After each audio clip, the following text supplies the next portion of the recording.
Alhamdulillah nahmaduhu wa nasta'inuhu wa nastaghfiruh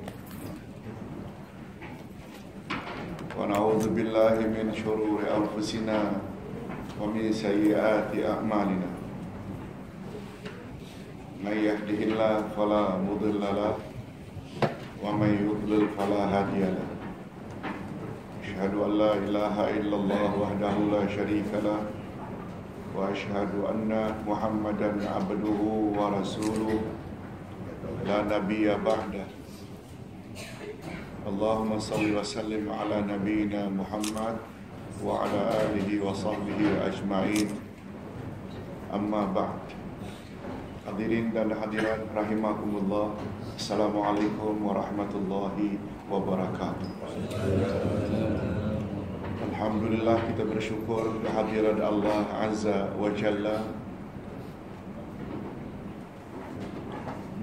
karena berkat taufiknya kita dapat istiqamah dalam melakukan amal-amal baik dan juga istiqamah dalam terus meninggalkan larangan-larangan Allah. Sebab dengan hanya berbuat demikian, kita besar kemungkinan mendapat husnul khatimah.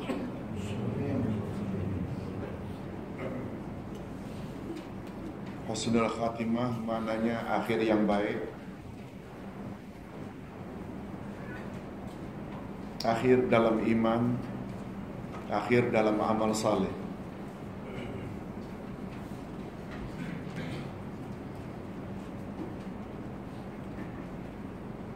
Bila ditanya apa kaitannya Ustaz, apa kaitannya istiqamah dengan husnul khatimah, dia punya kaitan sangat erat. Dia punya kaitan sangat erat antara istiqamah dengan husnul khatimah. Sebab Nabi SAW bersabda dalam hadis sahih riwayat Imam Bukhari, tolong ikuti, innamal a'mal bil khawatim. Sesungguhnya amal yang paling menentukan nasibmu di akhirat adalah amal penamat, amal terakhir. Innamal a'mal bil khawatim.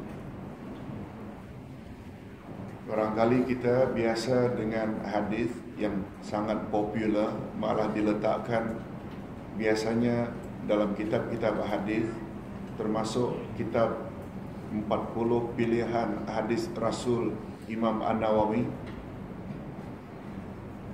Hadis innamal a'malu binniyat.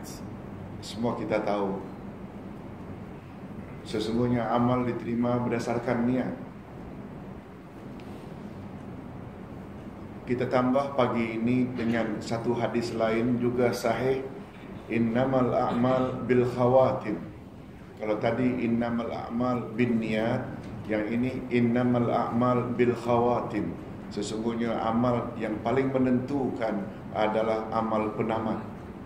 Khawatim dari kata khatam. Khatam maknanya tamat. Macam khatam Quran, khatam ini dan khatam itu maknanya penamat. Dari hadis itu kita dapat satu kesimpulan, istiqamah sangat erat dengan husnul khatimah. Sebab istiqamah maknanya konsisten, komited dan konsisten, berterus-terusan. Bila kita senantiasa atau berterus-terusan berbuat baik dan berterus-terusan meninggalkan larangan, besar tak harapan kita mati juga dalam keadaan baik. Berterus-terusan, tidak mau terlibat dengan dosa. Kalaupun terlanggar, segera taubat pada Allah, senantiasa ingat kepada Allah, untuk melaksanakan suruhannya, insya-Allah kita akan mati dalam keadaan demikian. Begitu sedikit gambaran betapa eratnya antara husnul khatimah dengan istiqamah. Hadirin dan hadirat rahimakumullah. Ustaz kira topik istiqamah ini sudah pernah disebut 2-3 kali di surau ini. Tetapi mengingat istiqamah ini sesuatu yang sangat mustahak, Ustaz hendak ulang lagi, cuma barangkali dari angle lain. Nabi Muhammad SAW pernah ditanya, "Ya Rasulullah, perkara apakah yang paling payah dalam Islam?" Nabi jawab, istiqamah. Istiqamah sesuatu yang paling susah. Sehingga kata Abdullah bin Mas'ud, Nabi pernah ditanya, "Ya Rasulullah, mengapa rambut Tuhan cepat berubah?" Nabi hanya jawab, "Syayyabatni Hud wa akhawatuha." Yang membuat rambutku cepat berubah ini adalah Hud dan rakan-rakannya. Kata ulama hadis, maksud Hud di sana adalah surat Hud ayat 112. Tolong ikuti. Fastaqim kama umirta. Hendaklah kamu istiqamah terhadap apa yang telah diperintahkan Allah. Hendaklah kamu istiqamah terhadap apa yang Allah suruh. Istiqamah lagi. Wa akhawatuha, dan rakan-rakan surah Hud termasuklah surah-surah tentang kiamat seperti Al-Qari'ah, Al-Haqqah. Semua ini termasuk kawan-kawan surat Hud yang banyak menyebut tentang kiamat. Okey, pada pagi ini saya ingin ajak jemaah baca surah yang saya baca pada rakaat pertama tadi, surat Fussilat. Kemudian kita tafsirkan semampu yang boleh dalam masa 1 jam ini lebih kurang. Tolong ikuti Fussilat. Cari surah 41. Dia terdapat pada juz 24.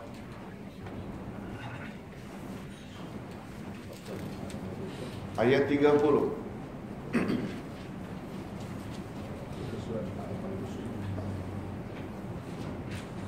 Ya, setengah kitab kalau yang terjemahan itu muka surat 777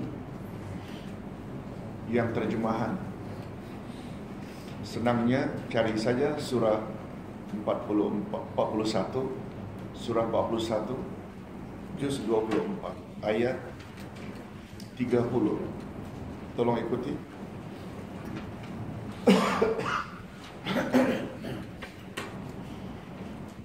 A'udzu billahi minasy syaithanir rajim.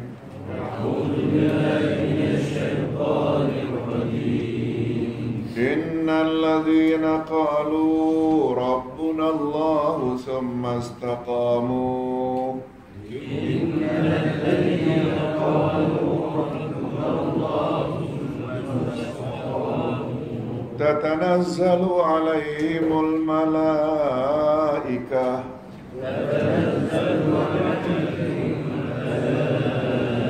ألا تخافوا ولا تحزنوا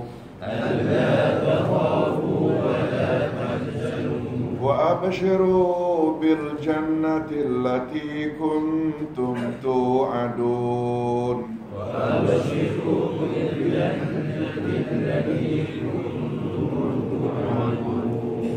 نحن أولياؤكم في الحياة الدنيا وفي الآخرة نحن أولياؤكم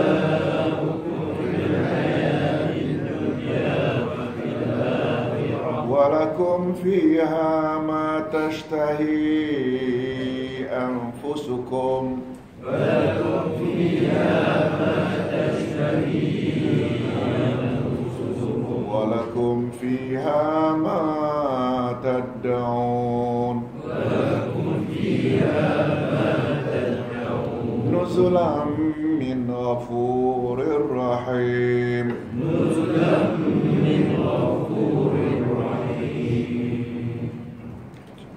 Cukup 3 ayat saja, dari 30 hingga 32. Terjemahan ayat.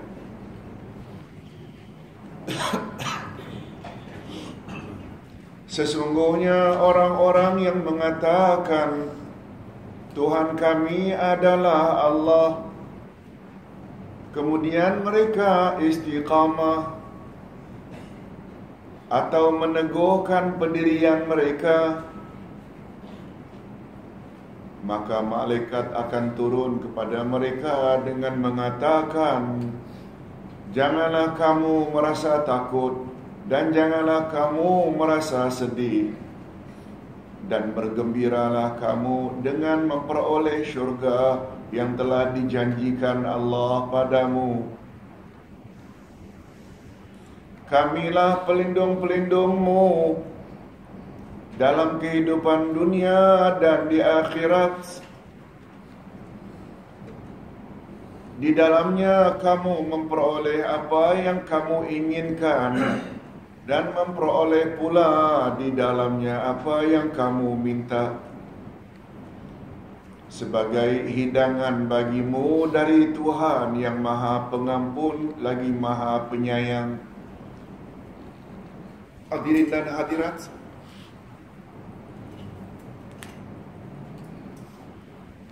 dalam ayat ini Allah sebut 5 fadilat atau kelebihan istiqamah.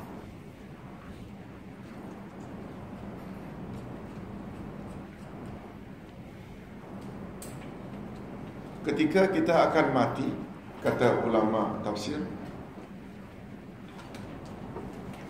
orang yang beriman pada Allah lalu istiqamah, konsisten dengan imannya,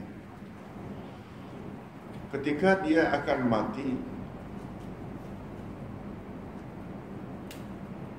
malaikat akan turun atas arahan Allah. Malaikat akan turun mendampinginya sambil membisikkan 5 perkara. Jangan takut,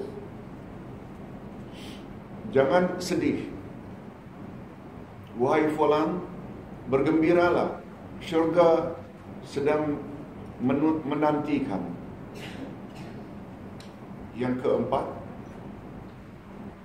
malaikat memberi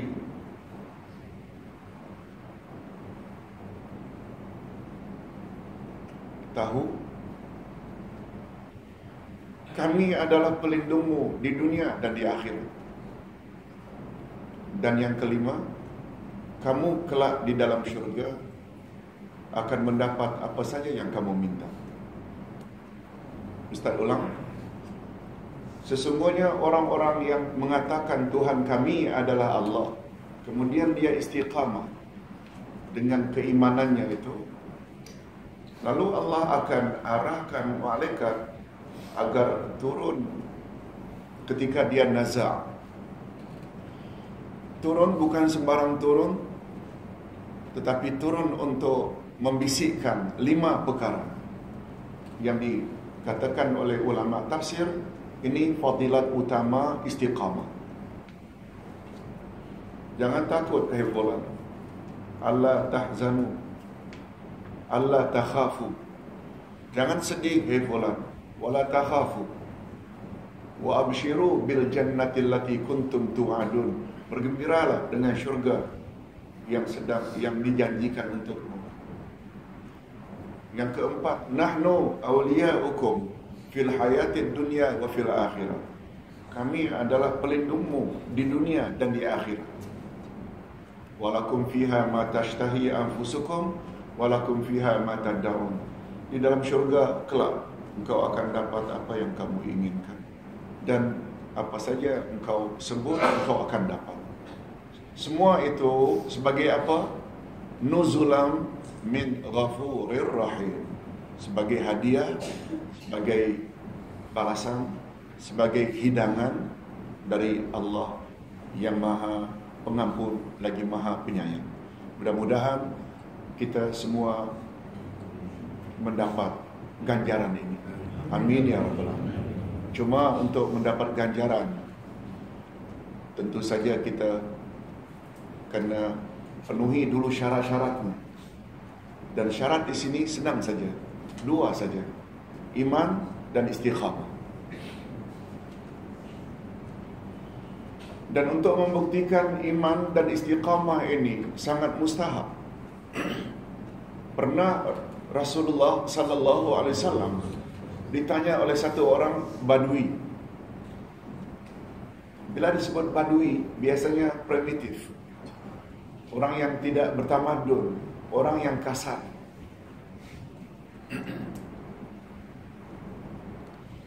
Kata Badui tersebut, "Ya Rasulullah, tolong beritahu saya apa itu Islam." Tapi tolong ya Rasulullah, tolong sebutlah dengan bahasa singkat tetapi mencakupi segalanya. Apa itu Islam? Nabi SAW ambil kira ayat yang kita baca tadi untuk membuat ta'rifan Islam, untuk membuat definisi Islam. Apa kata Nabi dengan bahasa yang singkat tapi komprehensif, menyeluruh? Tolong ikuti. Qul amantu billah summa istaqim. Kamu ingin tahu apa itu Islam? Qul, katakan saja. Amantu billah, aku beriman pada Allah. Summa, kemudian istaqim, istiqamahlah kamu. Ini yang dalam ilmu balaghah disebut dengan iqtibas. Tolong ikuti, iqtibas. Membuat atau menyebut sesuatu atau berdoa sesuatu yang kita ambil contoh dari Al-Quran. Bukanlah exactly macam itu.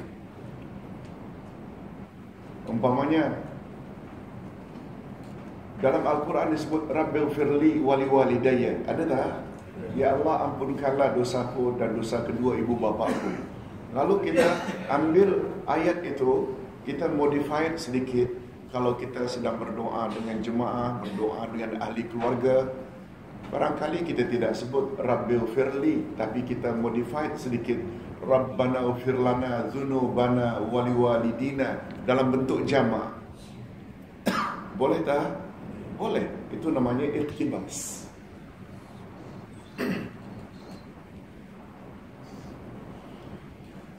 Begitu juga perkataan Nabi ketika mendefinisikan Islam. Katakan saja, wahai fulan, sahabat, aku beriman pada Allah. Kemudian kamu hendaklah istiqamah dengan imanmu itu.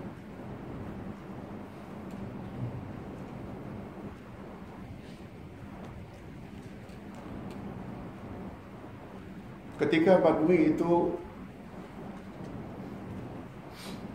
pergi sambil bergumam menyebut, wallahi saya tidak akan tambah dari yang 2 itu.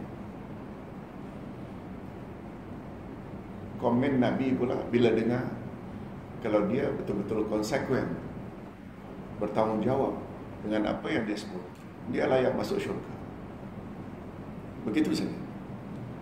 Walaupun kita tahu ketika Nabi ditanya Islam itu ada berapa rukun, Nabi jawab lain. Yang lain pula yang agak berfalsafah tanya Islam itu apa, Nabi jawab lain pula. Begitu bijaknya Rasul. Setiap audiens beliau akan jawab sesuai dengan background orang yang tanya. Betul tak? Tak semua orang yang boleh macam itu. Bila orang yang tersebut bertanya, backgroundnya Nabi tahu, akhlaknya tidak elok. Mahwal Islam, apa Islam ya Rasulullah? Nabi jawab singkat saja, husnul khuluq. akhlak yang mulia. Bila yang tanya itu suka dengan rukun-rukun, Nabi jawab rukun Islam itu 5. Bila orang itu suka berfikir, Nabi akan jawab dalam bentuk lain pula. Islam ialah jawaban yang tepat terhadap 3 pertanyaan. Jawablah dengan jawab yang tepat. Itulah dia Islam. Dari mana kamu datang? Untuk apa? Untuk apa kamu dicipta Tuhan? Dan ke mana kamu akan pergi setelah mati? Itulah dia Islam. Membuat orang berfikir. Tapi mesti jawaban yang tepat. Apa dia jawaban yang tepat? Dari mana kamu datang? Kalau jawabannya dari monyet, seperti teori Darwin, itu tak tepat. Betul tak? Sebab Allah sendiri menyebut dalam Al-Quran dari mana kita berasal.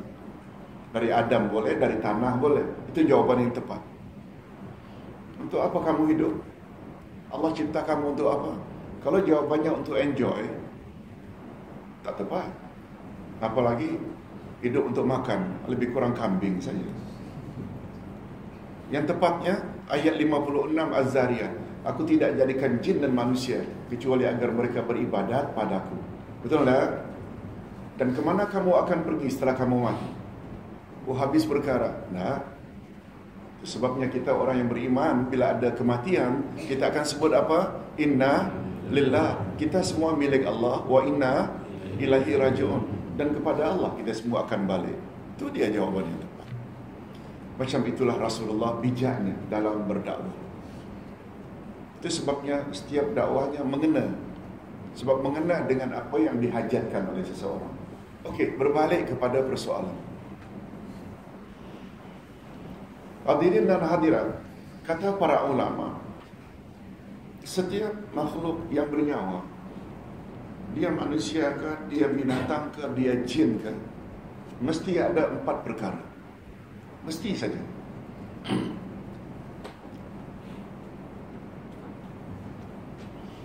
Apa dia 4 perkara itu, Ustaz? Dia mesti berusaha mencapai kebahagiaan. Dia mesti berusaha mencari kebahagiaan. Betul tak? Semua makhluk yang hidup inginkan kesenangan, keselesaan dan kebahagiaan. Kalau tidak ada tujuan itu, maknanya dipertikaikan kewarasan akal. Jangankan manusia, jin ada akal, binatang pun ingin selesa. Yang pertama apa tadi? Berusaha mencapai atau mencari kebahagiaan. Yang kedua, mengetahui cara mencapai kebahagiaan. Mengetahui cara mencapai kebahagiaan. Hadirin dan hadirat, antara yang pertama dengan yang kedua sama atau beza? Ustaz ulang. Yang pertama mencari kebahagiaan, maksudnya usaha. Yang kedua mengetahui cara mencapai kebahagiaan. Wujud tak dalam masyarakat orang yang menginginkan kebahagiaan tetapi tidak tahu cara?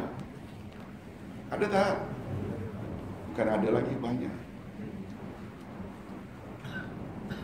Ingin masuk syurga tapi tak tahu cara. Ingin amal diterima tapi tak tahu cara. Padahal semua itu ada syarat-syaratnya. Bukan asal buat saja. Betul tak? Antara lain, agar amal diterima, awak mesti Muslim dulu.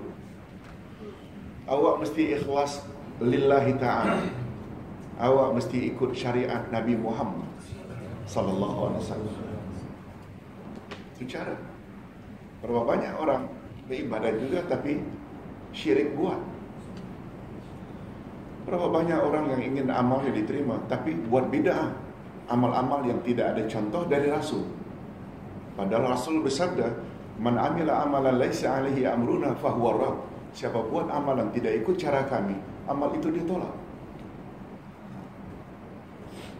Yang ketiga, berusaha menjauhkan diri daripada perkara mudarat. Berusaha menghindarkan perkara yang berbahaya. Kalau tadi berusaha mencapai kebahagiaan. Yang kedua, mengetahui cara mencapai kebahagiaan. Yang ketiga, berusaha hindarkan diri dari bahaya. Dan yang keempat, mengetahui bagaimana cara terhindar dari musibah. Mesti empat perkara ini mesti ada. Kalau kita tadi sebut, Ustaz, kalau begitu penjelasannya saya tidak istiqamah lah. Sebab dengan istiqamah saya akan dapat 5 ganjaran tadi. Betul tak? Istiqamah membawa kepada kebahagiaan. Setelah kita mengetahui fadilat dan kelebihan-kelebihannya, cuma persoalannya bagaimana cara mencapai istiqamah. Ini masalahnya. Nah, pada pagi ini Ustaz ingin manfaatkan masa lebih kurang 45 minit menyebut ada 4-5 cara untuk mencapai istiqamah. Hadirin dan hadirat rahimakumullah. Kalau boleh Ustaz simpulkan, yang pertama sekali, hendaklah kita mengikhlaskan segala aktiviti kita, terutama ibadat. Ikhlas. Cuma ingin saya sebut di sini, ikhlas bukan setakat lawan riya. Ini persepsi yang salah. Ikhlas yang dituntut dalam Islam adalah tauhid. Mentauhidkan Allah. Itu sebabnya hadirin dan hadirat, ada satu surah yang begitu solid menyebut tentang tauhid. Surah itu dipanggil Suratul Ikhlas. Masih ingat? Semua kita hafal. Tolong ikuti. Qul huwallahu ahad, Allahus samad, lam yalid wa lam yulad, wa lam yakul lahu kufuwan ahad.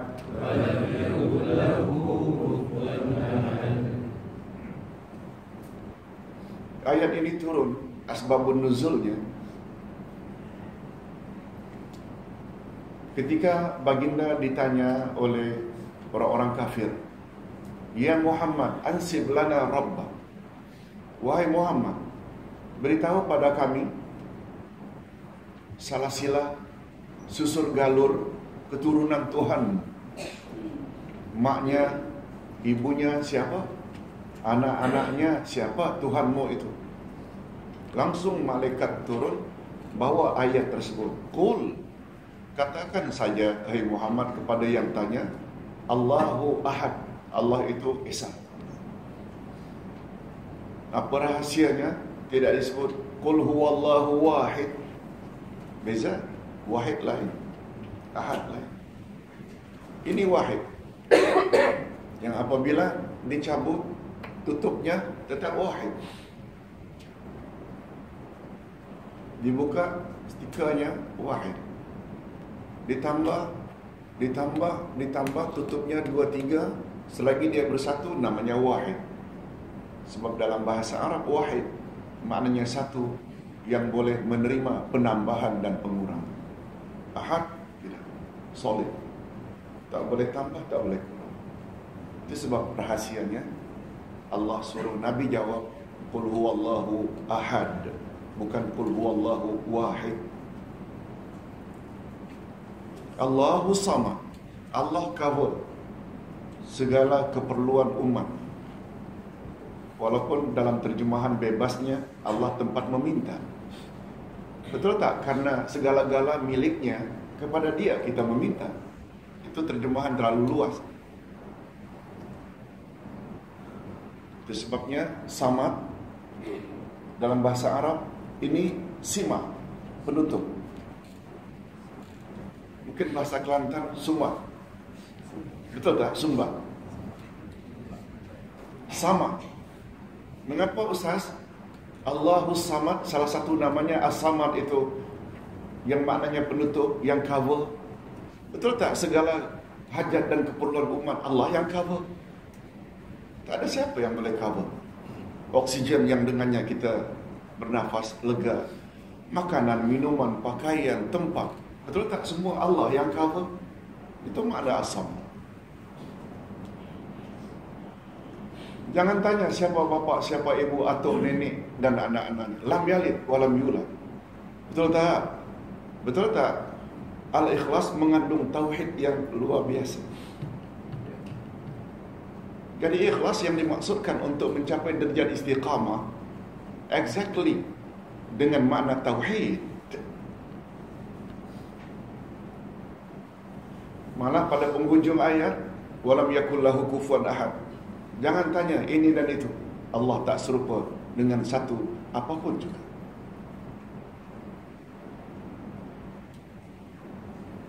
Itu sebabnya Cat Stevens, Yusuf Islam ketika di-interview oleh ABC, Australian Broadcasting, mengapa kamu begitu tertarik dengan Islam?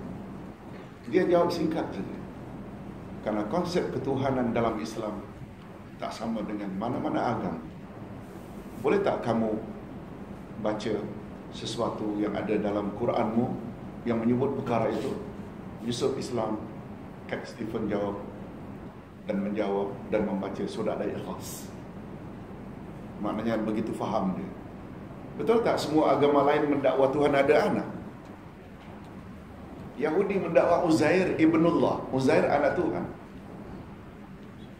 Nasrani Kristian mendakwa Isa ibnullah, Isa anak Tuhan. Musyrikun penyembah berhala mendakwa al-malaikatu banatullah, para malaikat itu anak perempuan Allah. Sedangkan Islam lam yalid walam yulad. Itu dia. Cara pertama untuk mendapat derajat istiqamah mesti tauhid. Bukan hanya Nabi Muhammad sallallahu alaihi wasallam. Bukan. Itu sebabnya ada statement dari Syekh Abu Bakar Jabir Al-Jazairi di dalam kitabnya